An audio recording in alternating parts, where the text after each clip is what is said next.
Orbital theory वाले part का application क्या है एग्जैक्टली। जैसे था ना कि हाइब्रिडाइजेशन एक कंसेप्ट है, तो हाइब्रिडाइजेशन कंसेप्ट के थ्रू हम लोग क्या क्या कर सकते हैं। जैसे उसमें था एक पार्ट कि हाइब्रिडाइजेशन कंसेप्ट अगर अपने को मालूम है तो हम लोग मॉलिक्यूल का शेप वगैरह सब डिटरमाइन करने में उसका एप्लीकेशन यूज कर सकते हैं। मालूम है अगर sp3 हाइब्रिडाइजेशन है तो हम लोग को ये ज्योमेट्री मिलेगा, अगर sp2 हाइब्रिडाइजेशन है तो ये ज्योमेट्री मिलेगा। इस टाइप की चीजें हम लोग कर सकते थे। तो सेम टाइप से अगर हम लोग मॉलिक्यूलर ऑर्बिटल थ्योरी रीड कर रहे हैं तो मॉलिक्यूलर ऑर्बिटल थ्योरी वाले पार्ट में फिर हम लोग बेसिकली किस तरीके से इसको अपने मॉलिक्यूल से रिलेट कर पाएंगे, मतलब एक फिजिकल सिग्निफिकेंस क्या होगा, उन चीजों का डिस्कशन कर लेंगे हम लोग। और उसके डिस्कशन के टाइम पे हम लोग को एक छोटा सा पार्ट देखना होता है।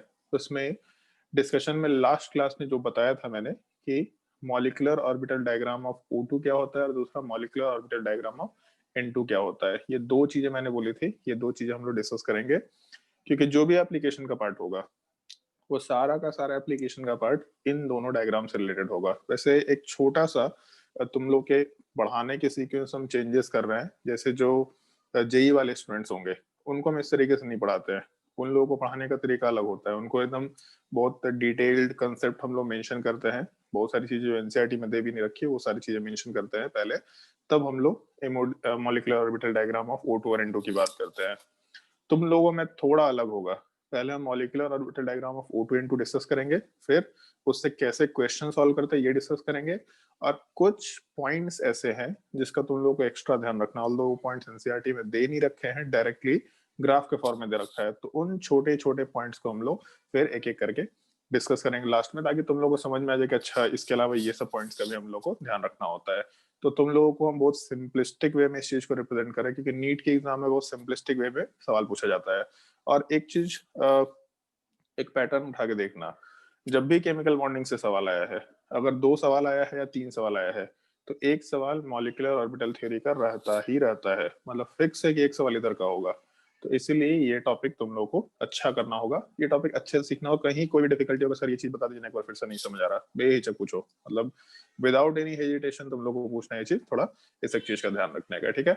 तो हम लोग लेक्चर नंबर 14 में मूव करते हैं। एक मिनट,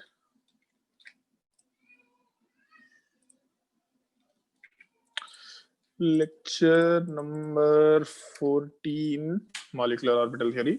चलो ध्यान दो, सबसे पहले हम लोग मॉलिक्यूलर ऑर्बिटल डायग्राम वाले पार्ट डिस्कस करेंगे। O2 वाले पार्ट का अपने कॉपी में हेडिंग डाल देना, molecular orbital diagram of O2, सबसे पहले टॉपिक।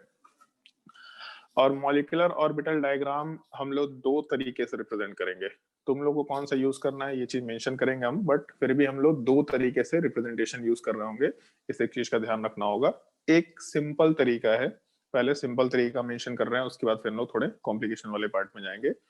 तरीका कुछ इस टाइप का, जैसे लास्ट क्लास में शायद याद होगा, अभी के लिए बस देखते जाओ।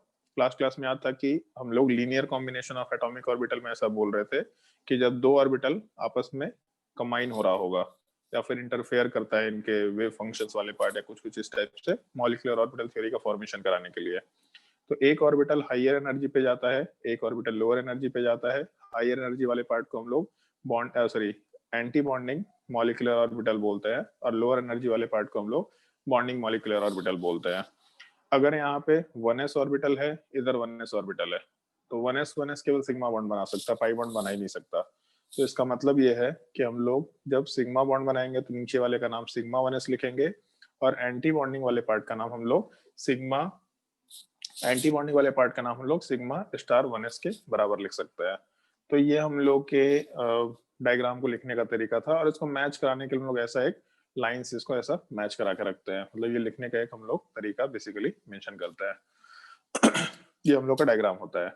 तो जैसे जब हम लोग O2 में जाएंगे, तो एक चीज हम लोग शायद मेंशन कर चुके थे लास्ट क्लास में कि मॉलिक्यूलर ऑर्बिटल थ्योरी में हम लोग केवल वैलेंस शेल से मतलब नहीं होता है, हम लोग को अंदर से लेके बाहर तक सारे ऑर्बिटल से मतलब होता है। तो अगर हम लोगों को सारे ऑर्बिटल से मतलब है, मतलब बेसिकली एक ऑक्सीजन एटम का जितना ऑर्बिटल एग्जिस्ट कर रहा है अपने इलेक्ट्रॉन्स को लेकर के, जैसे 1s में 2 इलेक्ट्रॉन थे, 2s में 2 इलेक्ट्रॉन थे, और 2p में 4 इलेक्ट्रॉन, तो ये सारे के सारे ऑर्बिटल्स दूसरे ऑक्सीजन के 1s2, 2s2 और 2p4 ये ऑर्बिटल्स के बीच में कॉम्बिनेशन होगा। 1s वाला पार्ट 1s के साथ कंबाइन करेगा, 2s वाला पार्ट 2s के साथ कंबाइन करेगा, 2p वाला पार्ट 2p के साथ कंबाइन करेगा। तो जब 1s के साथ कंबाइन किया तो 2 ऑर्बिटल बना, तो जब 2s के साथ कंबाइन करेगा तो भी 2 ऑर्बिटल बनेगा।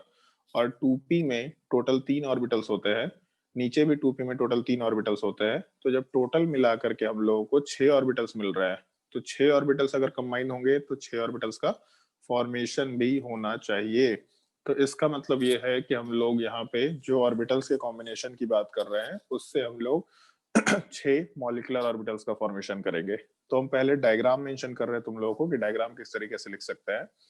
लिखने का तरीका होगा, जब 1s वाला पार्ट दूसरे 1s के साथ कंबाइन किया तो सिग्मा 1s, और इससे हायर एनर्जी पे, एनर्जी के फॉर्मेट में लिख रहे हैं हम लोग, लोअर से हायर एनर्जी की तरफ मूव कर रहे हैं। सिग्मा 1s और सिग्मा से हायर एनर्जी पे सिग्मा स्टार 1s, मतलब anti bonding sigma 1s orbital की बात कर रहा है। फिर इससे हायर एनर्जी पे सिग्मा 2s आएगा, उससे हायर एनर्जी वाले पार्ट पे सिग्मा स्टार 2s का नंबर आता है। फिर उसके बाद हम लोग के पी के बेसिस पे जो कॉम्बिनेशन होता है उसमें हम लोग का सिग्मा 2p का नंबर आएगा, और सिग्मा 2p से हायर एनर्जी पे 2 पाई ऑर्बिटल्स हैं, दोनों के दोनों बराबर एनर्जी पे होंगे, पाई टू पी, इस तरीके से डायग्राम लिखेंगे। और इसके बाद फिर हम लोग आराम से पाई स्टार एंटी बॉन्डिंग वाला पार्ट लिखेंगे, जिसके बराबर एनर्जी पे फिर से पाई स्टार एंटी बॉन्डिंग पाई स्टार 2p लिखेंगे। और उसके बाद फिर सिग्मा स्टार एंटी बॉन्डिंग वाला पार्ट या फिर sigma 2p anti bonding orbital की बात कर सकता है। इसमें बस एक छोटा सा पॉइंट ये होता है, जैसे एस ऑर्बिटल जो है, तो एस ऑर्बिटल नॉन डायरेक्शनल होता है, ये वर्ड सुन रखा होगा नॉन डायरेक्शनल, क्योंकि इसमें कोई डायरेक्शनल नहीं होता, स्फेरिकल शेप होता है, तो एक्स वाई जेड बोल नहीं सकते। बट पी ऑर्बिटल में P X P Y P Z होता है। तो अगर p ऑर्बिटल में px, py और pz है, तो इस केस में शायद तुम लोगों को याद होगा, ऐसा मैंने बोला था कि एनसीईआरटी में z एक्सिस वाले पार्ट को इंटरन्यूक्लियर एक्सिस मान लिया गया है। ऐसा एक अजम्पशन ले लिया गया है कि z axis is the internuclear axis, मतलब जो भी सिग्मा बॉन्ड्स बनेंगे वो सारे के सारे z एक्सिस पे बनेंगे। ऐसा हम लोग एक अजम्पशन लेके चल रहे हैं, ऐसा कोई रूल नहीं है, वो अपने कन्वीनियंस पे z बोलो, x बोलो, y बोलो, कोई दिक्कत नहीं है। बट क्योंकि z एक्सिस को इंटरन्यूक्लियर एक्सिस मान लिया गया है, तो इसीलिए हम लोग z एक्सिस को हमेशा सिग्मा बॉन्ड बनाने के लिए यूज करेंगे। तो अपने p ऑर्बिटल्स में 3 पॉसिबिलिटी है, और सिग्मा बॉन्ड हमेशा z एक्सिस पे बनेगा तो सिग्मा 2p z लिख देंगे। तो यहाँ sigma star 2p z mention कर सकते हैं, मतलब जहां जहां सिग्मा वाला पार्ट है वहां पे z ले सकते हैं। तो अगर z खत्म हो गया तो बचा क्या ऑप्शन, x और y का, तो pi two P x pi two P y. और उसके साथ साथ जब एंटी बॉन्डिंग में जाएंगे तो पाई स्टार 2p x और दूसरा पाई स्टार 2p y मेंशन कर सकते हैं। इस चीज को हम लोग molecular orbital diagram of O2 बोला करते हैं। इस डायग्राम को याद रखना, बेसिकली डायग्राम तो नहीं है, लेकिन इस पूरे के पूरे सीक्वेंस को तुम लोगों को रटना है, क्योंकि ये सीक्वेंस याद होना चाहिए। ऑल्दो क्वेश्चन सॉल्व करते वक्त पूरे सीक्वेंस की जरूरत नहीं पड़ेगी, लोगों को आदत हो जाता है पूरा सीक्वेंस लिखने का। हम उसमें तुम लोगों को बताएंगे कि कितना तक ये पार्ट को छोड़ सकते हैं, लेकिन शुरुआत में हम बोलेंगे कि पूरा सीक्वेंस लिखो, पूरा सीक्वेंस लिखने के साथ साथ क्वेश्चन सॉल्व करो। ऐसे काम करना पड़ेगा तुम लोगों को शुरुआत में, एटलीस्ट इनिशियली सीक्वेंस याद होना चाहिए ही चाहिए। थोड़ा ध्यान रखना, नोट कर लो इस चीज को। यहाँ तक के पार्ट में अगर किसी को डाउट है तो पूछ लेना।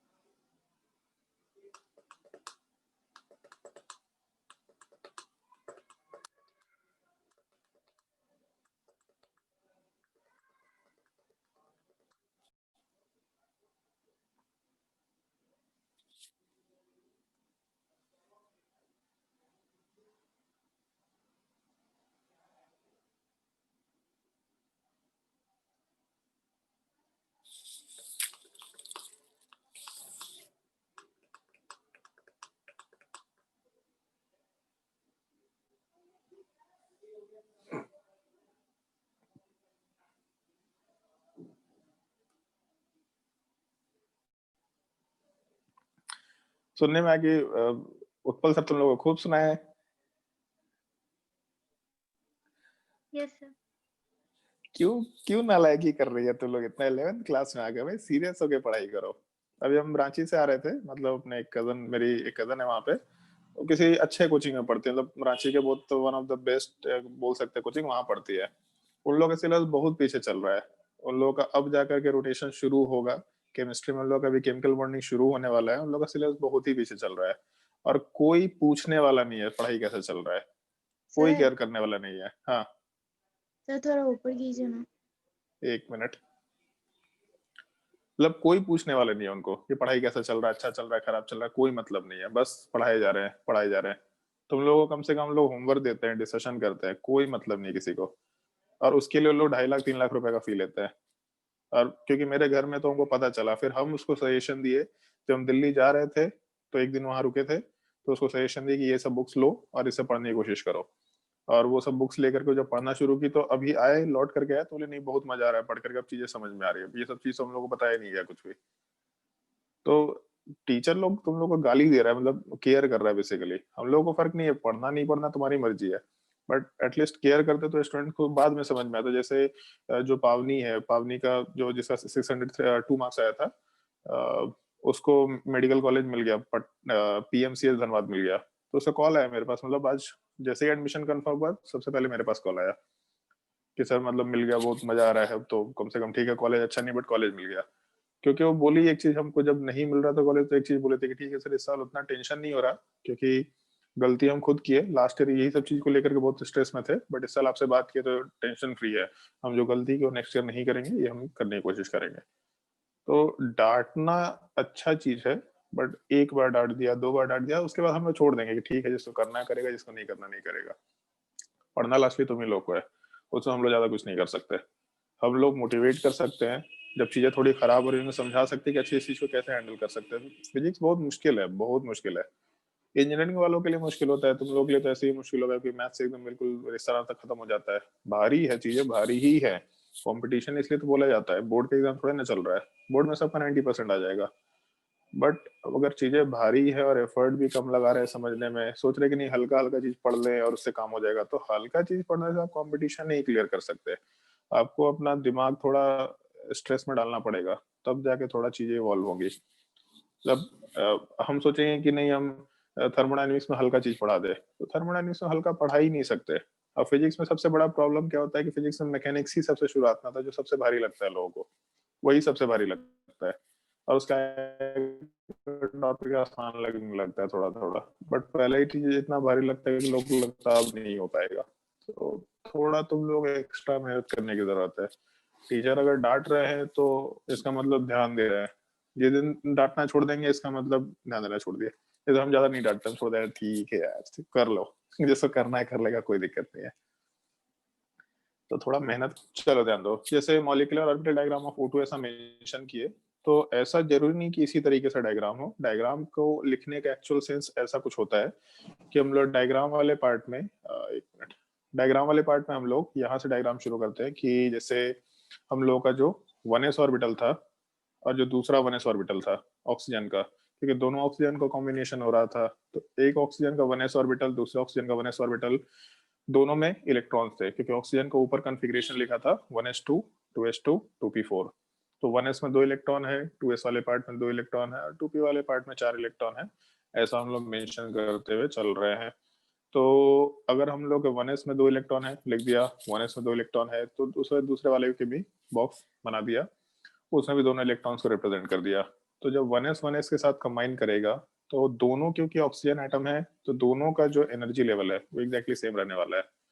क्योंकि दोनों ऑक्सीजन सेम ही एटम है। अब है ना कि दोनों सेम ही एटम है तो सारा कुछ सेम टाइप का रहेगा। एक ऑक्सीजन का 1s, दूसरा ऑक्सीजन का 1s एग्जैक्टली सेम एनर्जी पे रहने वाला है। तो यहाँ से एक ऑर्बिटल लोअर एनर्जी पे गया, जिसको हम लोग सिग्मा 1s बोल रहे हैं बेसिकली, मिनट सिग्मा 1s, और एक इक्वली हायर एनर्जी पे गया जिस चीज को हम लोग सिग्मा स्टार 1s बोल रहे हैं।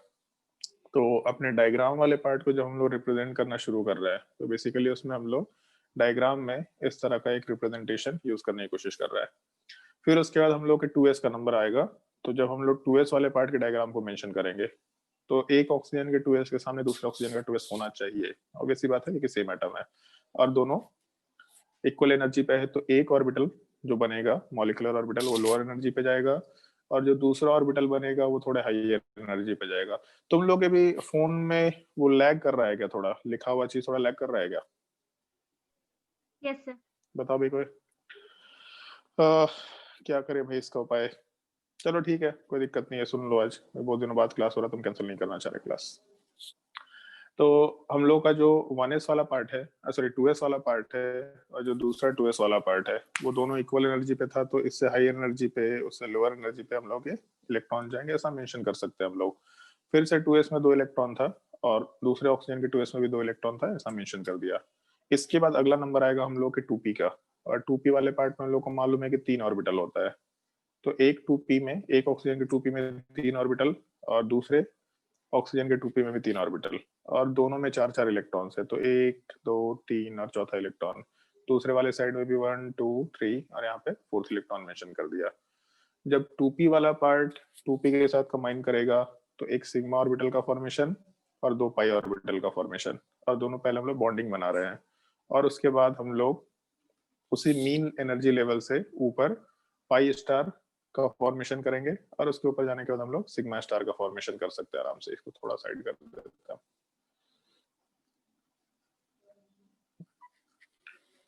इस टाइप से मेंशन कर देते हैं।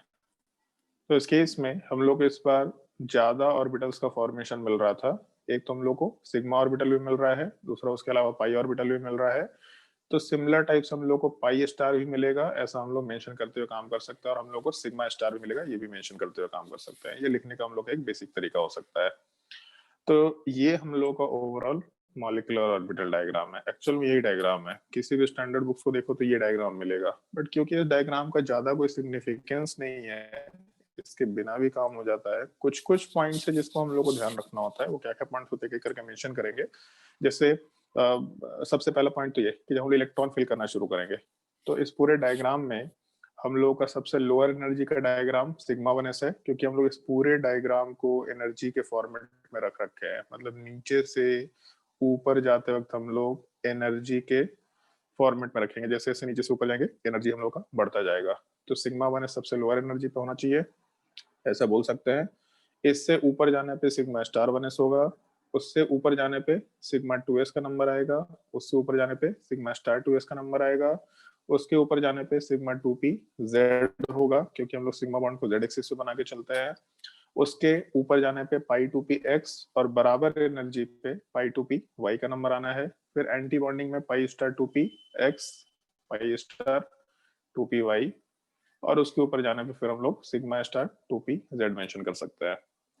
तो जब हम लोग इलेक्ट्रॉन्स को फिल करना शुरू करेंगे, तो हम लोग सारे इलेक्ट्रॉन्स को काउंट करेंगे और ऑफ प्रिंसिपल फॉलो करेंगे, हॉर्न्स रूल फॉलो करेंगे, और पॉली एक्सक्लूजन वाला पार्ट भी फॉलो करेंगे। ऑफ प्रिंसिपल था कि पहले लोअर एनर्जी के ऑर्बिटल्स को भरते हैं, फिर जैसे जैसे एनर्जी बढ़ता जाएगा वैसे वैसे इलेक्ट्रॉन फिल करना है।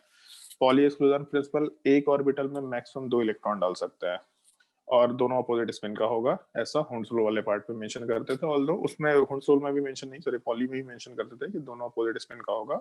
और हुंसुल वाले पार्ट में मेंशन करते थे हम लोग कि कोई भी 2 इलेक्ट्रॉन का जो स्पिन है वो स्पिन सेम, मतलब एक तो मल्टीप्लिसिटी मैक्सिमाइज करना है अपने को। तो जब हम लोग एक इलेक्ट्रॉन फिल करेंगे तो सारे इलेक्ट्रॉन सेम स्पिन के होने चाहिए, और पेयरिंग तब तक नहीं कराएंगे जब तक कि सेम एनर्जी के ऑर्बिटल्स सिंगली ऑक्यूपाइड ना हो जाए। तो इस थर्ड पॉइंट का क्या सिग्निफिकेंस है उसको मेंशन करते हैं करके। जैसे मान लो सबसे पहला चीज कि हम लोगों को टोटल मिला के अगर देखा जाए, तो एक ऑक्सीजन में हम लोग के पास 8 इलेक्ट्रॉन था, दूसरे ऑक्सीजन में 8 इलेक्ट्रॉन, मतलब टोटल 16 इलेक्ट्रॉन्स है। तो जब फिल करना शुरू करेंगे, तो सबसे लोअर एनर्जी वाला पार्ट 1s हो गया हम लोग का। इसका मतलब सबसे पहले हम लोग 1s वाले पार्ट में इलेक्ट्रॉन फिल करेंगे। तो एक इलेक्ट्रॉन फिल किया, जैसे ही एक इलेक्ट्रॉन वाला पार्ट फिल किया, तो उसके बाद दूसरा इलेक्ट्रॉन, क्योंकि और कोई ऑप्शन नहीं है तो यहीं पे फिल करेंगे। बट क्योंकि एक पेयर के फॉर्म में रखना होता है इलेक्ट्रॉन, तो दोनों को अपोजिट स्पिन के साथ हम लोग फिल कर देंगे। एक बार इसमें जगह भर गया, तो फिर हम लोग इससे ऊपर एनर्जी वाले ऑर्बिटल में जाएंगे, जो कि सिग्मा स्टार 1s निकल के आया। तो सिग्मा स्टार 1s वाले पार्ट पे हम लोग आराम से 2 इलेक्ट्रॉन पुट अप कर सकते हैं। फिर उसके ऊपर जाएंगे सिग्मा 2s वाले पार्ट में, तो यहाँ पे 2 इलेक्ट्रॉन भरेंगे पेयर के साथ, काम हो गया। फिर उसके ऊपर हायर एनर्जी में जाएंगे तो 2 इलेक्ट्रॉन फिल करेंगे, काम हो गया। इसके ऊपर हम लोगों पे सिग्मा 2p z का नंबर है, इसमें एक इलेक्ट्रॉन भरा, फिर दूसरा इलेक्ट्रॉन यहीं पे भरना होगा, क्योंकि बाकी दोनों ऑर्बिटल्स इससे हायर एनर्जी पे है, बराबर एनर्जी पे नहीं है। लेकिन एक छोटा सा पार्ट अब एक्स्ट्रा ध्यान रखना है कि जब हम लोगों का पाई टू पी एक्स और पाई टू पी वाई का नंबर आएगा, तो पाई टू पी एक्स और पाई टू पी वाई दोनों इक्वल एनर्जी पे है। तो अगर दोनों इक्वल एनर्जी पे है मतलब डिजेनरेट ऑर्बिटल्स है, तो हुंड्स रूल के हिसाब से इक्वल एनर्जी वाले ऑर्बिटल्स में जब इलेक्ट्रॉन फिल करते हैं तो हम लोग तब तक पेयरिंग नहीं कराते जब तक कि सारे इक्वल एनर्जी के ऑर्बिटल सिंगली ऑक्यूपाइड ना हो जाए। मतलब हम लोग एक इलेक्ट्रॉन अगर पाई टू पी एक्स में फिल करेंगे तो दूसरा इलेक्ट्रॉन वाला पार्ट हम लोगों को फिर पाई टू पी वाई में फिल करना पड़ेगा। इस एक चीज का हम लोग को थोड़ा ध्यान रखते हुए काम करना है। मतलब एक electron pi two P X में फिल किया, दूसरा इलेक्ट्रॉन वाले पार्ट को पाई टू पी वाई में फिल किया विथ सेम स्पिन। ये पॉइंट ध्यान रखना है, विथ सेम स्पिन।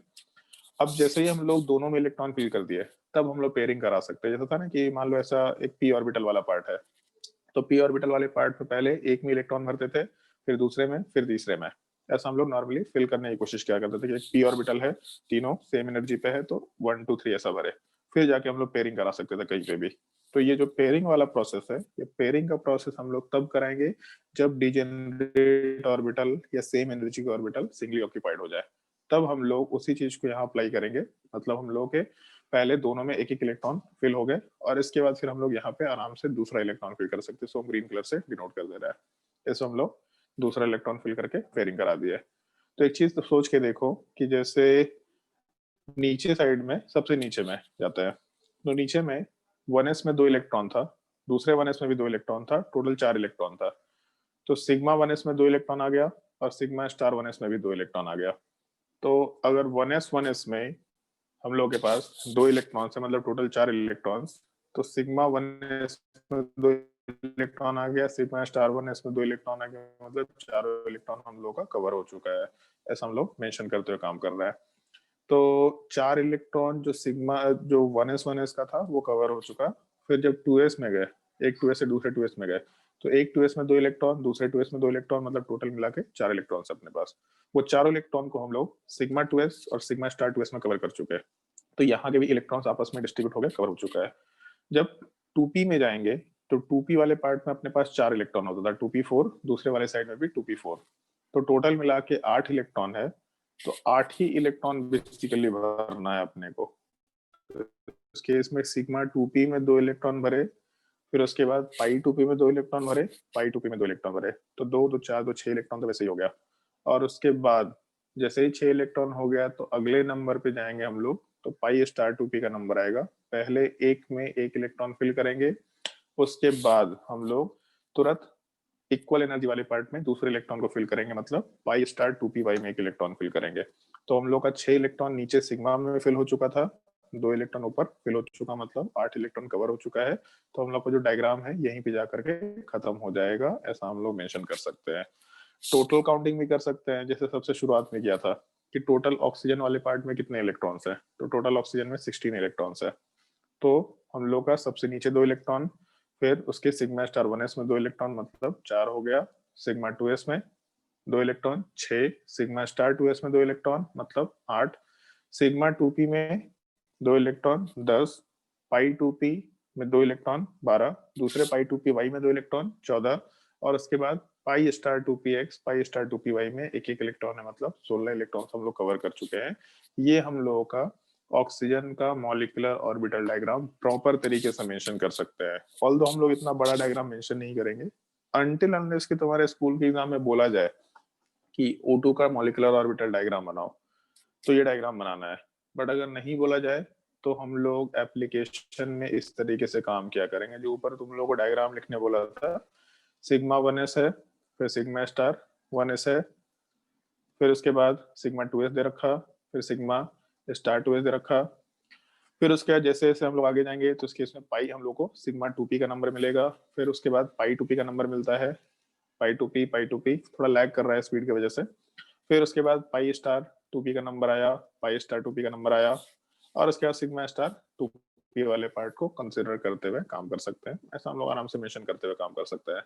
तो जब हम लोग इलेक्ट्रॉन फिल करेंगे तो ऐसा काउंट करना, O2 मॉलिक्यूल में कितने इलेक्ट्रॉन है, 16। तो अगर O2 में टोटल 16 इलेक्ट्रॉन्स हैं, तो उन 16 इलेक्ट्रॉन्स को कवर करते वक्त हम लोग हर एक ऑर्बिटल में 2-2 इलेक्ट्रॉन फिल करते चलेंगे, बस ये हम लोग को ध्यान रखते हुए काम करना है, उससे अपना काम आराम से होता चला जाएगा। नेट फिर से डिस्कनेक्ट हो गया है शायद मेरे फोन सिस्टम का, जो हमको दिखाई दे रहा है।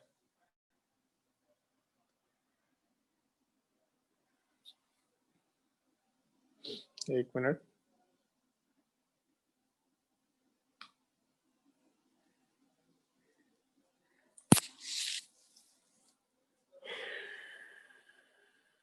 चलो ठीक है, तुम लोग वर्बली सुन लो जो चीज हम बोलना चाह रहे थे, तो तुम लोग स्क्रीन पे दिख तो रहा नहीं होगा शायद से। आ गया भाई। हाँ ठीक है। तो जैसे हम लोग ऑक्सीजन में टोटल कितने इलेक्ट्रॉन है, 16 इलेक्ट्रॉन्स है, ऐसा हम लोग मेंशन कर रहे थे। तो जब हम लोग डायग्राम जो लिखे थे कॉपी में, एकदम सिंपल सा diagram, sigma 1s sigma star 1s sigma 2s sigma star 2s, हम लोग इसमें इलेक्ट्रॉन फिल करेंगे। कैसे फिल करेंगे? तो सबसे पहले हम लोग सिग्मा 1s में एक इलेक्ट्रॉन फिल करेंगे, बट एक ऑर्बिटल में क्योंकि 2 इलेक्ट्रॉन डाल सकते हैं, तो यहीं पे दूसरा इलेक्ट्रॉन, मतलब सिग्मा 1s में 2 इलेक्ट्रॉन। टोटल कितना बच गया इलेक्ट्रॉन? 14, 16 था, 14 बच गया। तो अगले वाले में एक इलेक्ट्रॉन भरेंगे, फिर दूसरा इलेक्ट्रॉन भरेंगे, मतलब सिग्मा स्टार 1s में 2 इलेक्ट्रॉन। अब बच गया अपने पास 12 इलेक्ट्रॉन, ऐसा मेंशन कर सकते हैं। फिर सिग्मा 2s में जाएंगे, फिर से 2 इलेक्ट्रॉन फिल करेंगे, मतलब 10 इलेक्ट्रॉन बच जाएगा। फिर आगे फिल करते वक्त हम लोग सिग्मा स्टार 2s में 2 इलेक्ट्रॉन डालेंगे, मतलब 8 इलेक्ट्रॉन बच जाएगा। सिग्मा 2p में जाएंगे तो 2 इलेक्ट्रॉन फिल करेंगे, मतलब 6 इलेक्ट्रॉन बच जाएगा। अब इसके बाद का ध्यान रखना, मोस्टली यहाँ तक तो 10 इलेक्ट्रॉन हम लोग का हो गया। इसके बाद पाई 2p में एक इलेक्ट्रॉन आएगा और पाई 2p में एक इलेक्ट्रॉन आएगा। और 2p x लिखो y लिखो कोई दिक्कत नहीं है, बट लिख दिया करना, क्योंकि स्कूल के एग्जाम में ये चीज अगर नहीं लिखेंगे तो भी नंबर कट जाएगा, तो ये चीज लिख के काम करना। बट ऑब्जेक्टिव क्वेश्चन सॉल्व करते हुए इसकी जरूरत नहीं है, इस चीज का ध्यान रखना थोड़ा। सिग्मा 2p z में 2 इलेक्ट्रॉन के बाद पाई 2p x में और पाई 2p y में एक एक इलेक्ट्रॉन फिल करेंगे हम लोग। इन दोनों में एक एक इलेक्ट्रॉन जैसे ही फिल किए तो टोटल कितना हो गया? 4 इलेक्ट्रॉन बच गया। और इसके बाद पांचवा इलेक्ट्रॉन इसमें, मतलब नेक्स्ट इलेक्ट्रॉन इसमें भरेंगे और नीचे वाले पे में भी नेक्स्ट इलेक्ट्रॉन भरेंगे, तो 2 इलेक्ट्रॉन बच गया। तो सिग्मा स्टार 2px में एक इलेक्ट्रॉन, और सॉरी पाई स्टार 2px में एक इलेक्ट्रॉन, पाई स्टार 2py में एक इलेक्ट्रॉन, ऐसा लिख सकते हैं। मतलब बेसिकली हम लोग पाई 2p में आराम से पाई 2px में 2 इलेक्ट्रॉन, पाई 2py में 2 इलेक्ट्रॉन, और पाई स्टार 2px में एक इलेक्ट्रॉन, पाई स्टार 2py में एक इलेक्ट्रॉन मेंशन करते हुए काम कर सकते हैं। तो टोटल मिला करके हम लोग के 16 इलेक्ट्रॉन्स फिलअप हो जाएंगे, ऐसा हम लोग मेंशन कर सकते हैं। अभी के लिए केवल ये डायग्राम का थोड़ा ध्यान रखना है। इसके बाद हम लोग, आज हम क्लास यहीं पे एंड कर रहे हैं क्योंकि नेटवर्क का बहुत इश्यू है। Molecular orbital diagram of N2 बताएंगे, थोड़ा सा उसमें वेरिएशन है। और उसके बाद एक गिवन स्पीसीज का, जैसे मान लो कि C2 मॉलिक्यूल है या फिर B2 मॉलिक्यूल है, तो इन सब मॉलिक्यूल का हम लोग मॉलिक्यूलर ऑर्बिटल डायग्राम कैसे लिख सकते हैं, इसको ऑक्सीजन के मॉलिक्यूलर ऑर्बिटल डायग्राम से और नाइट्रोजन के मॉलिक्यूलर ऑर्बिटल डायग्राम से कैसे रिलेट कर सकते हैं, इस एक चीज को हम लोग नेक्स्ट क्लास में आराम से प्रॉपर्ली डिस्कस करेंगे। नेक्स्ट क्लास में हम लोग का मॉलिक्यूलर ऑर्बिटल थ्योरी कंप्लीट हो जाएगा। आज जो पढ़ाया है बस उसको एक बार रीड करके आना, ताकि हम लोग का नेक्स्ट क्लास में ये चीज में दिक्कत ना हो। और जो अभी डायग्राम है उसको थोड़ा नोट कर लो, ये जो मॉलिक्यूलर ऑर्बिटल डायग्राम दे रखा था ऑक्सीजन का, इस चीज को नोट डाउन कर लो। ये एक पार्ट है जिसको अपने कॉपी में रखना, बहुत ज्यादा समझने की जरूरत नहीं है। एक बार सुन लिया, अगर दिक्कत होगा तो मेरे को पूछ लेना, जैसे इस चीज को एक बार फिर से बता दीजिए। ऑल्दो नाइट्रोजन में बताएंगे हम लोग, बट फिर भी एक बार दिक्कत होगा तो आराम से पूछ लिया करना, कोई दिक्कत नहीं है। नोट डाउन कर लो इस चीज को।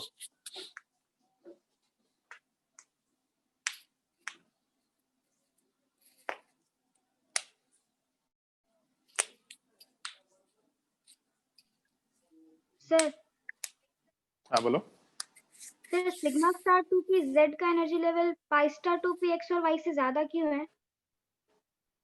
ज्यादा क्यों है इसके पीछे ज्यादा हम लोग एक्सप्लेनेशन तो नहीं दे सकते। ज्यादा होता है ये अभी के लिए ध्यान रखना। जैसे जब हम लोग डायग्राम को रिप्रेजेंट करते हैं तो बेसिकली हम लोग ऐसा मानते हुए चल रहे हैं कि कॉम्बिनेशंस के बेसिस पे, जैसे उसको ऐसा सोचो कि एक सिमेट्रिसिटी की बात कर रहे हैं बेसिकली, ठीक है। जब सिग्मा 2pz नीचे जा रहा है पाई से, तो बहुत एक्स्ट्रा स्टेबिलिटी दे रहा है, तो उसका जो एंटी बॉन्डिंग होगा वो उतना ही एक्स्ट्रा अनस्टेबिलिटी देना चाहिए। तो जब सिग्मा 2pz नीचे चला गया पाई से, तो फिर सिग्मा स्टार 2pz उतना ही ऊपर जाना चाहिए। सिमेट्रिकल टाइप का डायग्राम होगा, ऐसा हम लोग मेंशन कर सकते हैं। क्योंकि बचपन से सुनते आ रहे हैं, एटलीस्ट हम तो तुम लोगों को सुनाते आ रहे हैं कि नेचर में चीजें सिमेट्रिकल होती है। जैसे ना मोस्टली चीजें स्फेरिकल शेप में आती है, क्योंकि नेचर में चीजें हमेशा सिमेट्रिकल शेप में आने की कोशिश करता है। तो जो ऑर्बिटल है वो जब बना तो वो भी उस लाइन के हिसाब से देखो, मतलब जो मीन पोजीशन है उसके ऊपर का पार्ट और नीचे का पार्ट सिमेट्रिकल होना चाहिए। नेक्स्ट क्लास में जब नाइट्रोजन का डायग्राम मेंशन करेंगे तो थोड़ा अनसिमेट्रिकल डायग्राम आएगा। ऑल्दो एनसीईआरटी में वो डायग्राम अनसिमेट्रिकल दे रखा है, बट कोई भी स्टैंडर्ड बुक्स उठा के देखो, जैसे जेडीली उठा करके देखना, उसमें डायग्राम कुछ और दे रखा है। बट क्योंकि हम लोग एनसीईआरटी फॉलो करना है तो हम लोग एनसीईआरटी ही फॉलो करेंगे। ऑल्दो डायग्राम थोड़ा गलत है बट स्टिल हम लोग एनसीईआरटी फॉलो करेंगे। थोड़ा अनसिमेट्रिकल डायग्राम बना दिया है जो थोड़ा गलत है। ऐसा ऐसा समझ लो कि सिग्मा 2pz मॉलिक्यूल को जितना स्टेबलाइज कर रहा है, सिग्मा स्टार 2pz उतना ही ज्यादा अनस्टेबलाइज कर रहा है। तो क्योंकि पाई बहुत ज्यादा स्टेबिलिटी नहीं दे रहा तो बहुत ज्यादा अनस्टेबिलिटी भी नहीं देगा। ठीक है। हाँ सर, तो ये डायग्राम तो हम लोग खुद से हाइपोथेटिकली बनाया, ऐसा कुछ होता तो नहीं है ना? नहीं, ऐसा होता है, एक्चुअल में ऐसा होता है, क्योंकि जो भी एक्सपेरिमेंटल मेजरमेंट्स हैं, जो भी एक्सपेरिमेंटल फैक्ट्स हैं, उनके हिसाब से समझ में आता है कि ऐसा ही होता है। एक फैक्ट आएगा, अभी हम लोग डिस्कस करेंगे नेक्स्ट क्लास में, सबसे पहला पॉइंट वही डिस्कस करेंगे।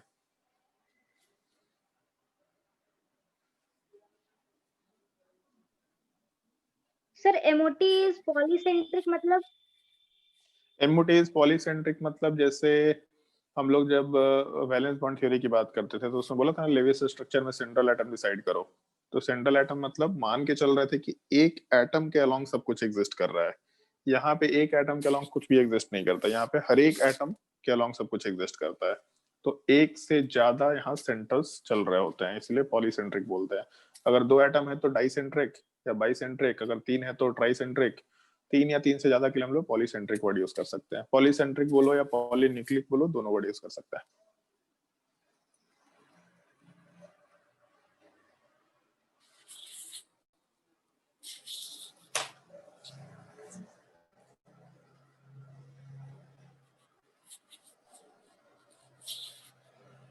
सर इस मेथड से हम लोग किसी भी एलिमेंट का मॉलिक्यूलर ऑर्बिटल डायग्राम बना सकते हैं? नहीं, मतलब हर एक एटम का मॉलिक्यूलर ऑर्बिटल डायग्राम थोड़ा अलग टाइप का होता है, बट हम लोगों को एप्लीकेशन के पार्ट से मतलब है, हम लोग को डायग्राम से मतलब नहीं है। तुम लोग को जो बुक बताया था जेडी ली, अगर तुमको ज्यादा क्यूरियोसिटी है तो ये बुक में देखना, तुमको हर एक मॉलिक्यूल का डायग्राम मिलेगा, बहुत सारे मॉलिक्यूल्स का डायग्राम मिलेगा, बहुत कॉम्प्लिकेटेड टाइप का मॉलिक्यूल्स का भी डायग्राम मिलेगा। बट उस उन डायग्राम्स के बिना भी हम लोग जो एप्लीकेशन का पार्ट है, जैसे हम लोग को bond order, bond length, bond strength, ये दो तीन चीजें कंपेयर करनी होती है, वो सब हम लोग बिना उनके डायग्राम के जाने हुए भी सॉल्व कर सकते हैं। मतलब ऑर्बिटल डायग्राम ऑफ O2 और N2 से बाकी जगह पे भी चीजें हम लोग सॉल्व कर पाएंगे। ऑल्दो वो सही नहीं है तरीका, बट कर पाते हैं, तो इसीलिए हम लोग को पढ़ने की जरूरत नहीं पड़ रही है। उनका डायग्राम अलग होता है, बट उनका जो ये जो छोटा छोटा फैक्टर है, bond order, bond length, bond strength, ये सब फैक्टर्स हम लोग रिलेट कर सकते हैं यहाँ से। ये पॉइंट हम लिखवाने वाले भी हैं नेक्स्ट क्लास में।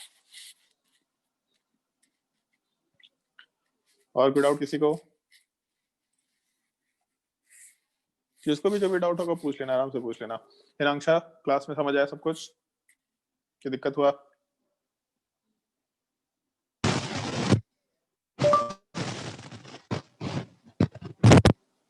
क्या बोली तो समझ ही नहीं आया मेरे, कुछ बोल तो रही है, पता नहीं चल रहा है इधर। अभी भी आवाज नहीं आया।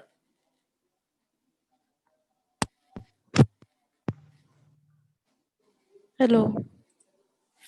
हाँ हाँ, अभी आ रहा है आवाज। समझ आया जो भी पढ़ा है? यस यस सर, कुछ कुछ समझ में मैं आया सर, बहुत चीज छोटा हुआ है मेरा तो। नहीं, ठीक है, कोई दिक्कत नहीं है, मतलब सुनने की कोशिश करो, धीरे धीरे आगे यस के सर। टॉपिक्स अपने आप से समझ में आएगा। ऑल्दो हम पहले ही बोल ही दिए थे कि तुमको दिक्कत होगा। ये केमिकल बॉन्डिंग के लेक्चर्स देख लेना, इसके बिना केमिस्ट्री खराब हो जाएगा। ठीक है, यस सर। बाकी कोई डाउट होगा तो डाउट ले लेना आराम से। सर परसों आ सकता है क्या डाउट क्लास के लिए? परसों कौन सा? अच्छा, कल 25 तारीख है ना? Yes sir. 25, 26 को सैटरडे हो रहा है। एक मिनट, संडे को आ जाओ। संडे को आ सकते हैं मोस्ट प्रोबेबली शायद। अब अगर ठीक है, विशाल सर से डिस्कस कर लेंगे, यस विशाल सर ही बताएंगे सब चीज। ठीक है। ठीक है। Yes sir.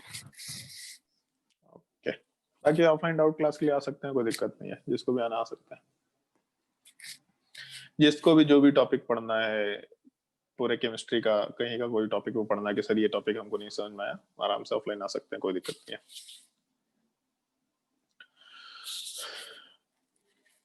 अगर डायग्राम नोट कर लिया हो तो आज के लिए क्लास यहीं पर हम लोग एंड करते हैं, नेक्स्ट क्लास में कंटिन्यू करते हैं। नेक्स्ट क्लास में हम लोग मॉलिक्यूलर ऑर्बिटल थ्योरी कंप्लीट कर देंगे। एक बार रीड करके आना जो भी चीजें 2 क्लासेस में पढ़ाई थी, ताकि हम लोग नेक्स्ट क्लास में तेजी से मूव कर पाए। ठीक है, अगर किसी को डाउट है तो पूछ लो, और अगर डाउट नहीं है तो आज के लिए इतना ही।